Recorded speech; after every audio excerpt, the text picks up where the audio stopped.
After the accident, I learned that lies have a sound, and the loudest one lived in my own house. It took 3 weeks after the hospital before I understood what I was hearing.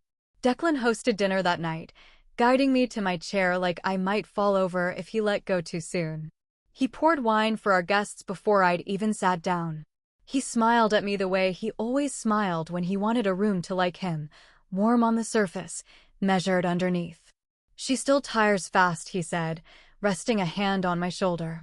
"So all the finances are on me for now, at least until she's back to herself." I heard it then. A short metallic ring, like a thin strike of metal against glass, quick and cold. It came from nowhere and everywhere at once, and it left almost before I could name it. I thought it was the concussion.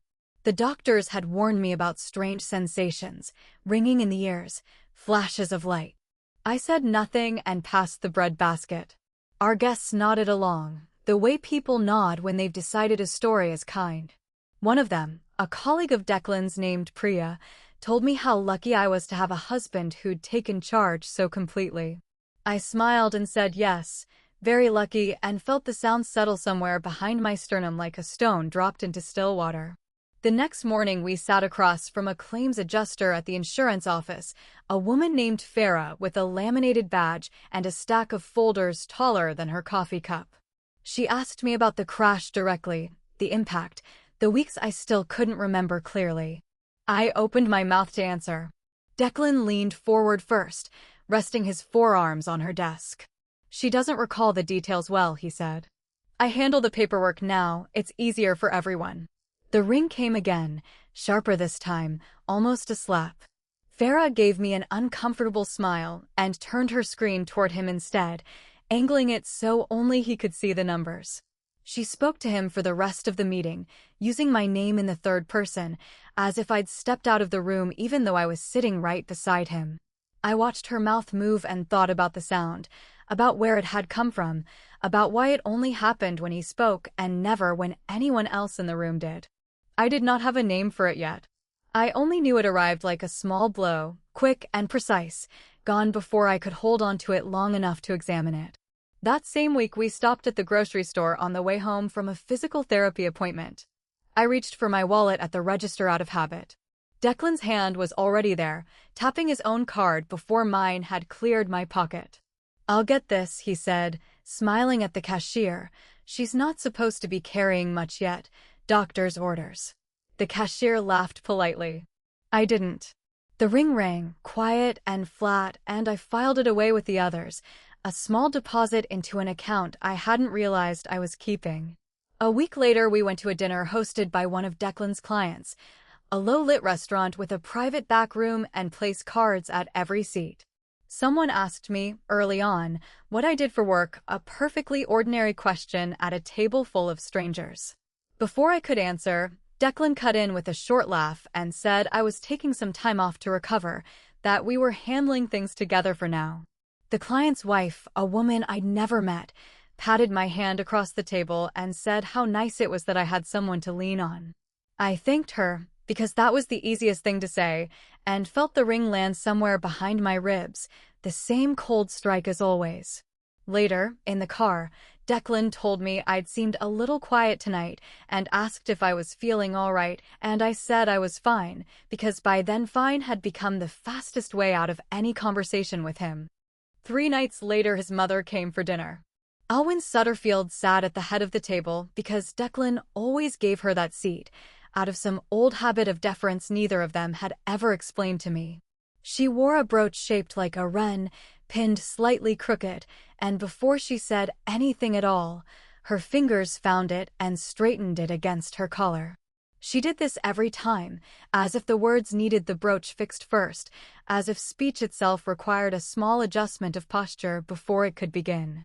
"If it weren't for me," Declan said, touching the knot of his tie with 2 fingers, "she'd have lost the apartment months ago. The insurance company drags its feet on everything, someone has to stay on top of it."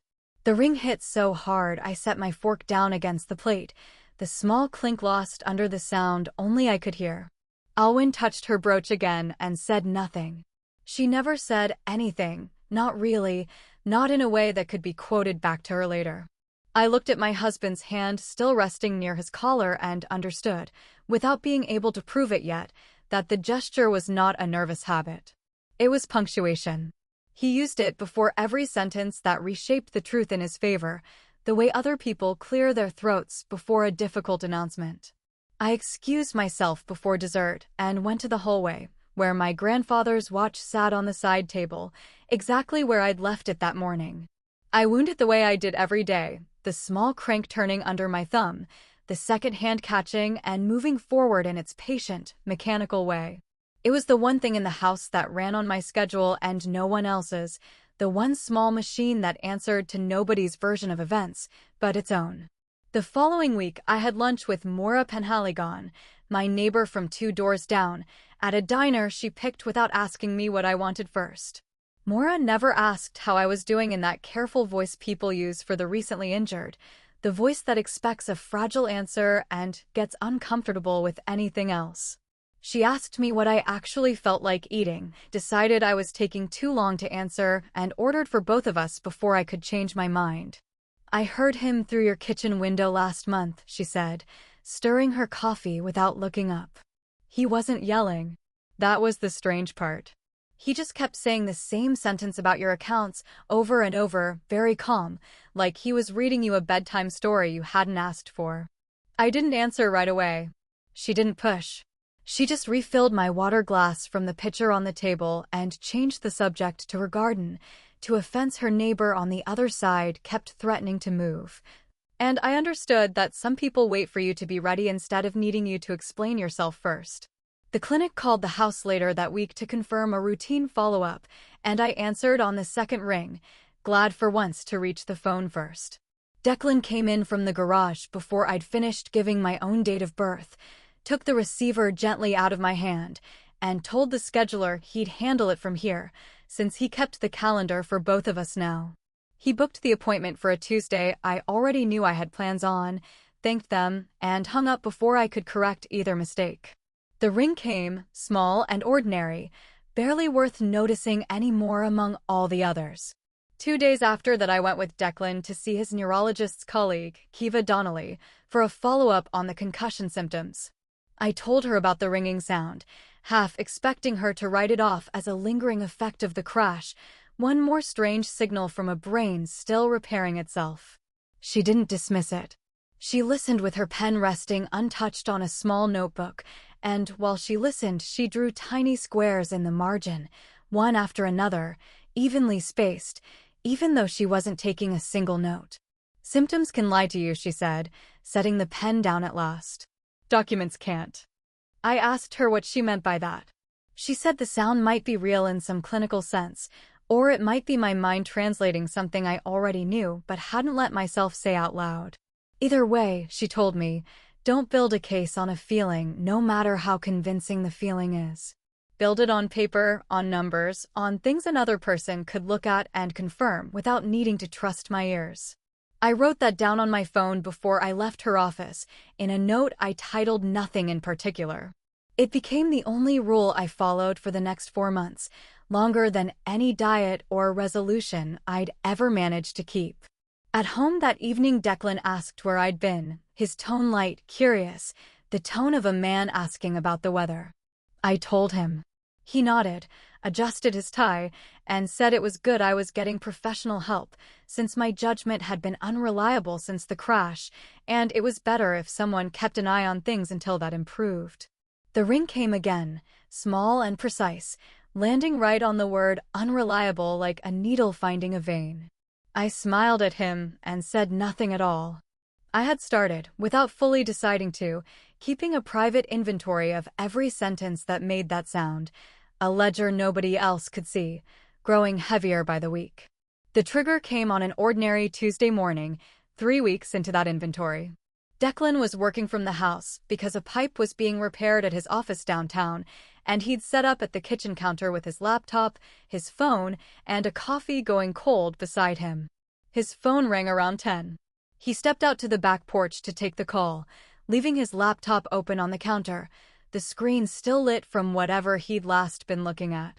He logged into the corporate VPN an hour earlier for a scheduled meeting, and the session hadn't required a second login since, so the screen stayed unlocked while he paced outside with his phone pressed against his ear, gesturing at nothing.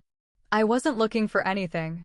I was refilling my coffee, moving past the counter the way I did 50 times a day, when the chat window caught my eye, still glowing where he'd left it open. The last message read, "Transfer more from her settlement. She still thinks it's medical expenses."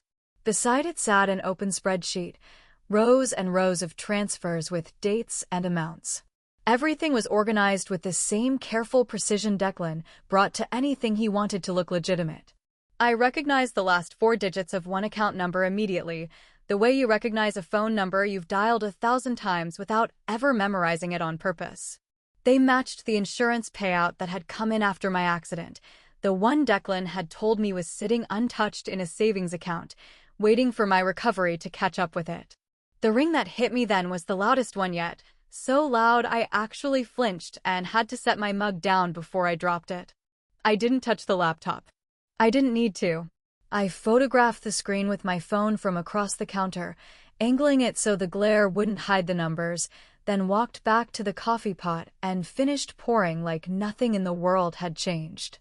When Declan came back inside, tie already being smoothed by 2 fingers before he'd even said a word, I asked him how his mother was doing and meant it as a genuine question. Because it turned out I could hold 2 entirely different truths in my mouth at the same time now. I stopped waiting for the sound to convince me of anything after that morning. I already had proof, and proof didn't need translating the way a strange symptom did. I stopped arguing with Declan the following week, and I stopped explaining myself to him about anything at all. I started collecting documents instead, quietly, methodically, the way you gather firewood before a storm you can already see building on the horizon. Kiva's rule stayed with me every time I opened a drawer or logged into an account.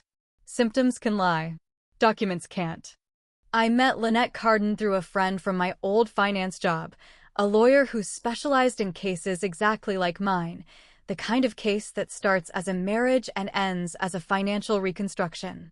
In our first meeting, she spread my printed bank statements across her desk, and when she finished reading each page, she squared it against the edge of the table with one clean motion of her palm, stacking everything into a perfect rectangle before moving to the next. She did this without seeming to notice she was doing it, the way some people hum while they work. "This is already enough for an independent audit," she told me, tapping the stack once with 2 fingers. "You don't need more evidence to start. You need a plan and a place to put the evidence where he can't reach it." She explained what would happen once we filed. Declan's accounts would freeze automatically for review, triggered the moment the paperwork went through the right channels. His business partners would be notified within days, since the firm's compliance policy required it for any account under active fraud inquiry.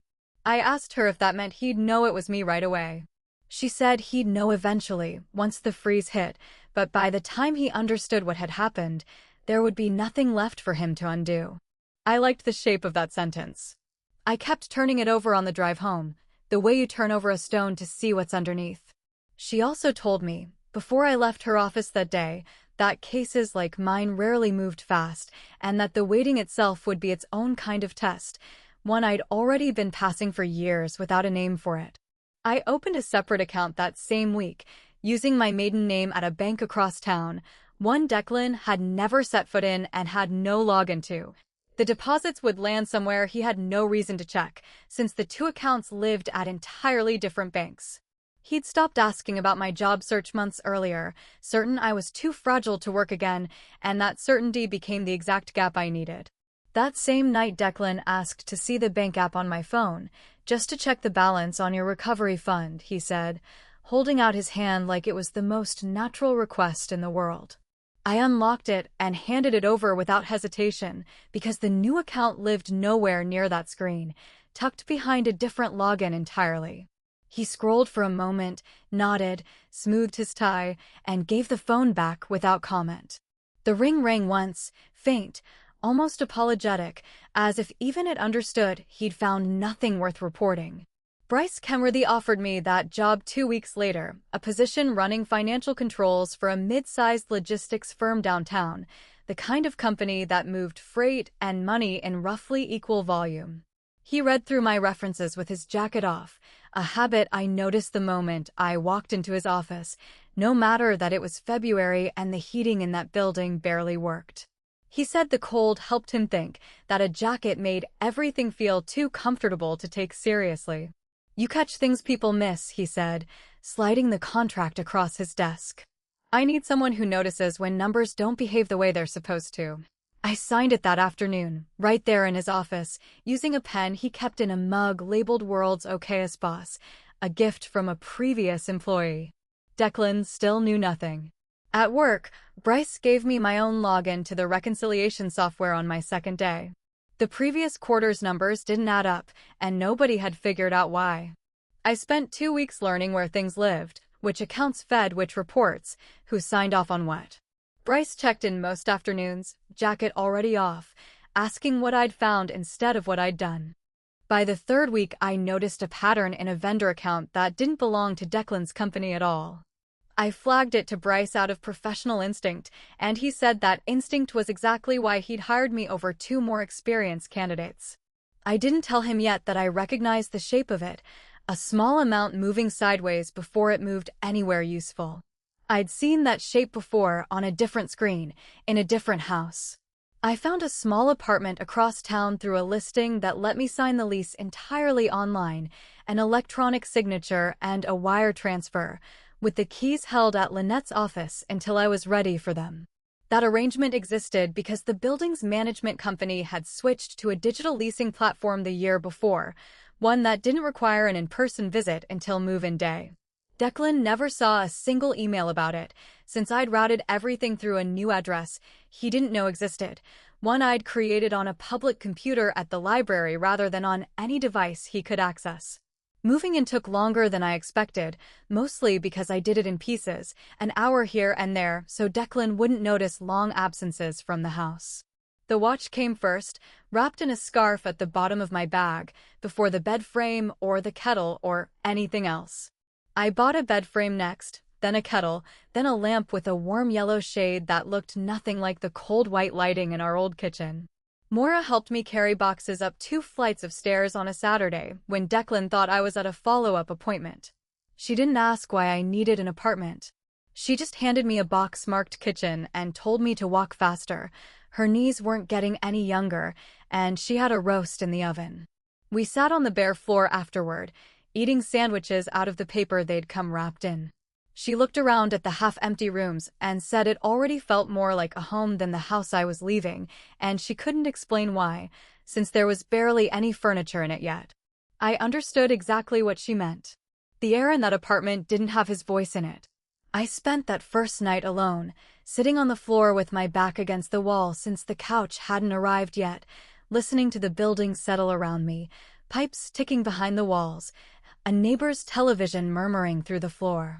It wasn't quiet the way silence at home had been quiet, tense and waiting for someone to speak first.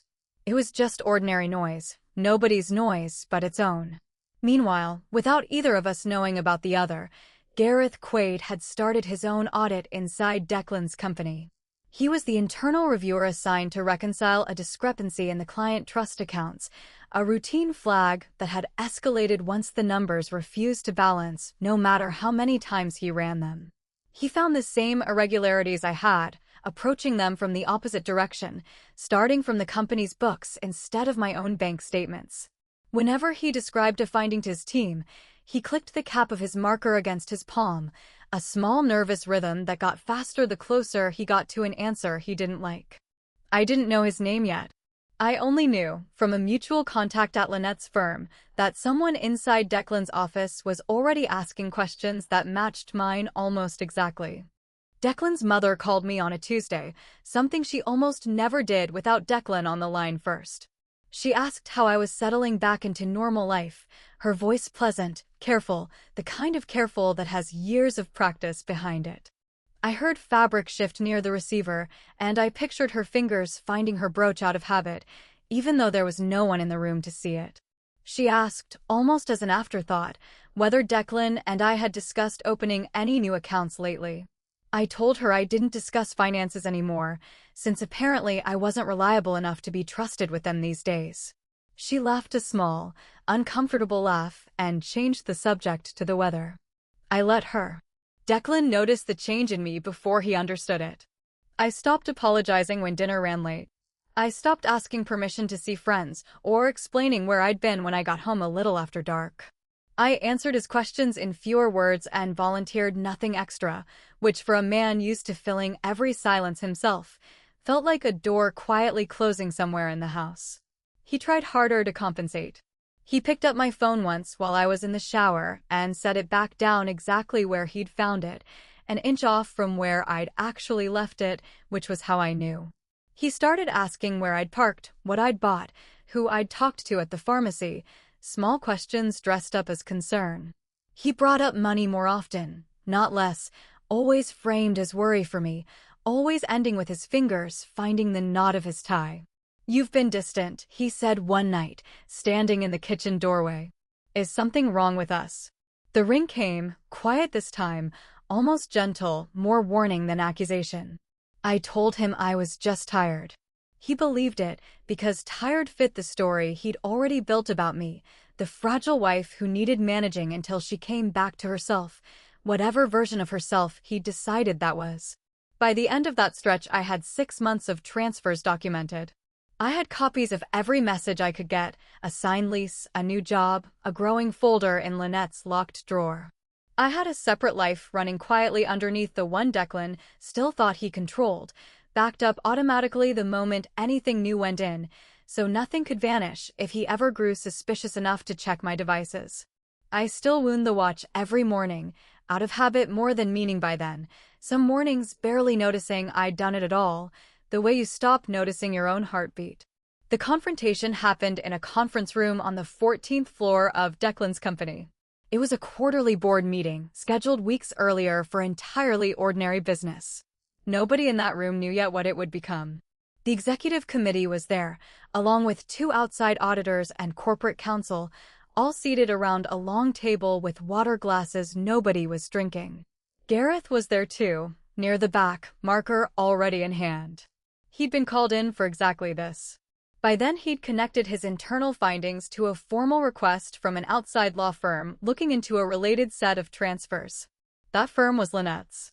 Declan sat near the head of the table, tie already smoothed twice before the meeting had even officially started, chatting easily with the director on his left about a golf trip neither of them would end up taking. I sat beside Lynette near the far end, close enough to see his face clearly the moment the screen behind him lit up. Gareth had administrator access to the presentation system as part of his audit role, so pulling up the findings required nothing more than his own login and a shared drive he'd been quietly building for weeks.